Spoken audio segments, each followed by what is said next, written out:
Hi, my name is Father Joe Menkhaus, and this is the St. Bernadette Parish Westlake podcast. As a parish family, this podcast is a way that we share our story of faith in Jesus Christ. Join us as we dive deeper into the mysteries of our Catholic faith and the reasons for our joy, especially our hope in the love of God.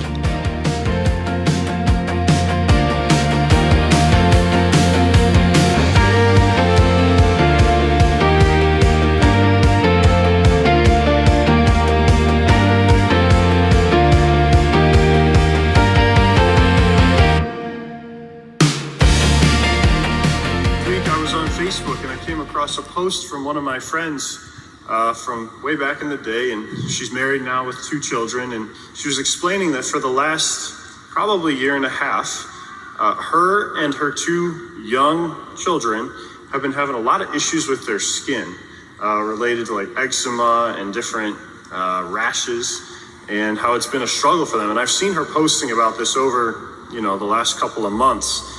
But she was explaining in this post that they finally found what the problem was.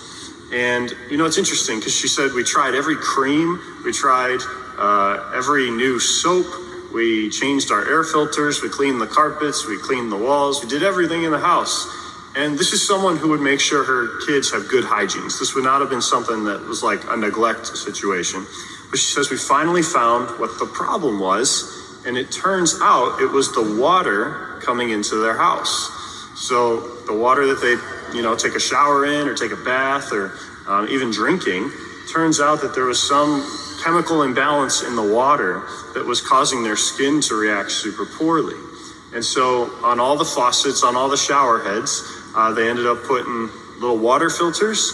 And it was within like 2 days, all of the skin problems that they had been experiencing for over a year instantly cleared up.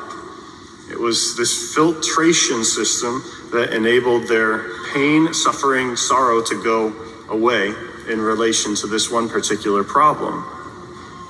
Now, the reason I bring that up this morning and share that story is because in our second reading from St. Paul, we heard him clearly say that it is by the wounds of Jesus that you have been healed. You see, for you and I, the solution, or even I guess you could say the filter for the wounds that you and I experience because of sin, the brokenness, the pain, the sorrow, the suffering that we experience because of sin, makes sense, can be cleansed, and can ultimately be healed by the wounds of Jesus. This is a meditation that I've had for a couple years now, but growing up, my mom and dad had an above-ground pool in the background.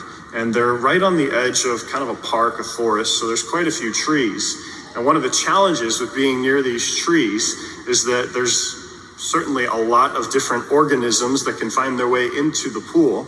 And because of that, it makes it really difficult to fight off algae crises.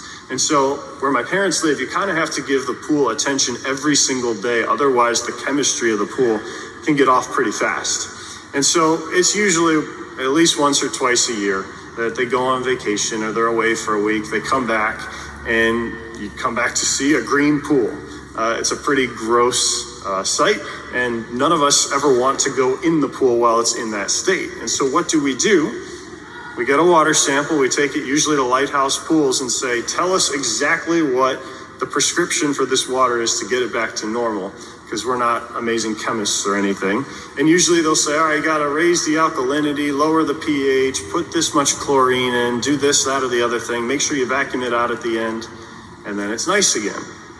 That image of the green pool, for me, is what my soul looks like shortly before I go into confession. It's that place that I don't want to go. I don't want other people invited into it. It's that disgusting mess that just needs to be dealt with. And Jesus' wounds are the perfect place to go with that. They are, like we heard in the gospel, the gate to everlasting life. He says, I am the gate. Come to me. I will give you exactly what you need. I will lead you into paradise. And so that takes us back to the story of my friends with the water. In our own lives, there can be certainly ways that we have been hurt or wounded or scarred that we didn't even realize were happening at the time. Maybe it was back when we were a child and someone told us that we didn't do good enough in school or good enough on the athletic field or good enough cleaning our room. And that created just this little thought that perpetuated into a lie that we believed our entire lives, that we're not capable enough, or we're not quality enough, or we're not good enough. It might have been some relationship that we fell into or that we didn't necessarily mean to get into that then formed the way that we think about ourselves or we believe others view us. It could have been even something as simple as we just didn't necessarily think that we were talented enough for whatever reason. And then we carry that throughout our entire lives and start to believe that we aren't as good or holy or qualified as God has actually created us to be. It's those places, brothers and sisters, it's those places that Jesus opens up his hands, his feet, and his side. And he says, come to me. You know, it's interesting. Usually the person who is wounded doesn't want you anywhere near their wounds because it could get infected. And even as a person who could be wounded, you know, if you get a cut on your hand, usually we don't expose those wounds to the world for other people. We cover them up with bandages or Band-Aids and make sure that infection can't get in. From both sides, we try to avoid the wounds. But Jesus comes and said, I'm giving you my wounds. I invite you into my wounds. I want you to be close to my wounds because they are the filter that purifies, the filter that heals, the gate to eternity. And so, friends, today as we celebrate this Eucharist, let us not be afraid to bring Jesus our own woundedness, because by his wounds we are healed.